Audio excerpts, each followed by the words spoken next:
एक बार एक नया विवाहित जोड़ा नए शहर में रहने जाते हैं। मैंने तो आपको बताया ही नहीं कि इनकी क्या कहानी है। इस नए विवाहित जोड़े में लड़के का नाम विक्रम और लड़की का नाम साक्षी है।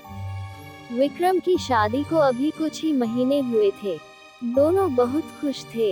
एक दिन विक्रम की कंपनी वालों ने कंपनी के काम के लिए कुछ महीने के लिए विक्रम को दूसरे शहर में पोस्टिंग कर दी। कंपनी ने जो फ्लैट दिया उसमें ये लोग रहने जाते हैं, पर इनको क्या पता था कि ये इनकी जिंदगी का सबसे डरावना सच बनने वाला है। पहले दिन ही साक्षी और विक्रम ने मिलकर पूरा फ्लैट सजा लिया। फ्लैट 2 BHK का था तो ज्यादा समय नहीं लगा।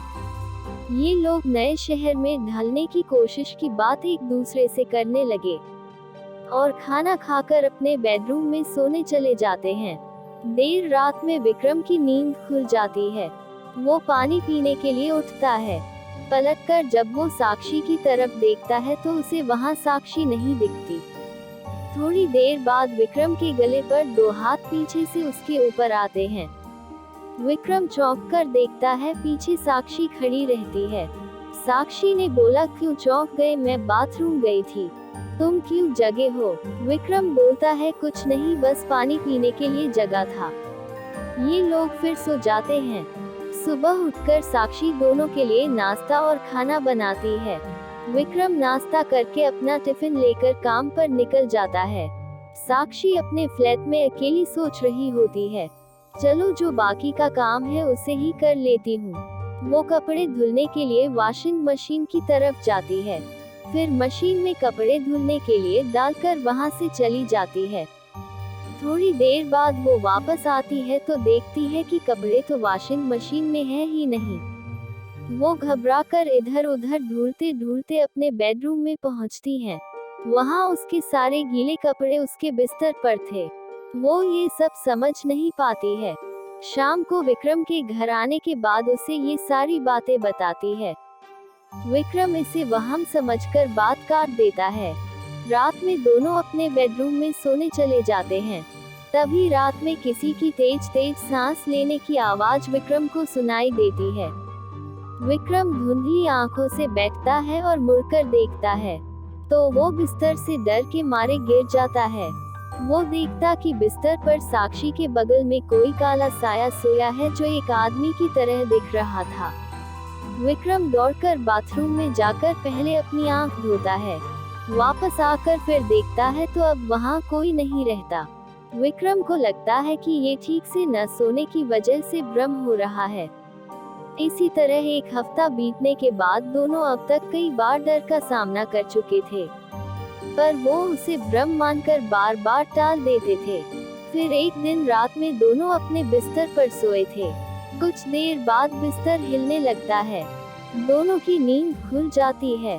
पहले साक्षी उठती है तो सब नॉर्मल था, फिर भी वो चेक करने के लिए बिस्तर के नीचे झांकती है और जैसे ही वो बिस्तर के नीचे झांकती है कोई उसका बाल पकड़कर बिस्तर के नीचे खींच लेता है। साक्षी चिल्लाती है तो विक्रम जग जाता है और वो बिस्तर के नीचे उतरकर साक्षी को देखता है और देखते ही वो पीछे की तरफ गिर जाता है। वो देखता है साक्षी लेटी हुई उसकी तरफ देख रही है और साक्षी के पीछे कोई है जो साक्षी का सिर जमीन पर दबाया हुआ है। वो फिर भी टॉर्च जलाता है तो वहाँ कोई नहीं रहता। फिर वो साक्षी को बाहर निकालता है। दोनों बहुत डर जाते हैं। विक्रम और साक्षी दोनों कमरे से बाहर जाने की कोशिश करते हैं, पर कोई दरवाजे का पास खड़ा रहता है। दोनों की हिम्मत नहीं होती आगे बढ़ने की। तभी विक्रम अपना टॉर्च जलाने की सोचता है। टॉर्च काम नहीं करता। इस दौरान वो देखता है साक्षी उसके बगल में नहीं है। वो इधर उधर देखता है तो साक्षी दरवाजे के पास खड़ी होती है और डर के इशारे में कहती है, तुम्हारे पीछे है वो। विक्रम डरते हुए पीछे पलटता है, तभी उसे एक जोर का मुक्का पड़ता है जिससे वो जमीन पर गिर जाता है। उसके बाद उसके ऊपर कमरे के सामानों से हमला होता है। विक्रम को काफी चोट आ जाती है। उधर साक्षी दरवाजा खोलने में कामयाब हो जाती है। वो तुरंत विक्रम को उठाती है और वहां से निकलने लगती है। तभी दोनों को पीछे से एक जोर का धक्का लगता है जिससे वो सीधे फ्लैट के बाहर गिरते हैं। वो तुरंत ही लिफ्ट में चले जाते हैं और बिल्डिंग के बाहर पहुंचने के बाद देखते हैं कोई साया उनके फ्लैट की खिड़की पर खड़ा है, जो थोड़ी देर में गायब हो जाता है और फ्लैट की लाइट भी बंद हो जाती है। विक्रम और साक्षी इस बात को समझ चुके थे ये फ्लैट हॉन्टेड है और वो दोनों दूसरे दिन मैनेजर को भेजवाकर अपना सामान वहां से निकलवा लेते हैं और वो दोनों कहीं और रहने चले गए। पर ये हादसा आज भी उनकी रात की नींद उड़ा देता है।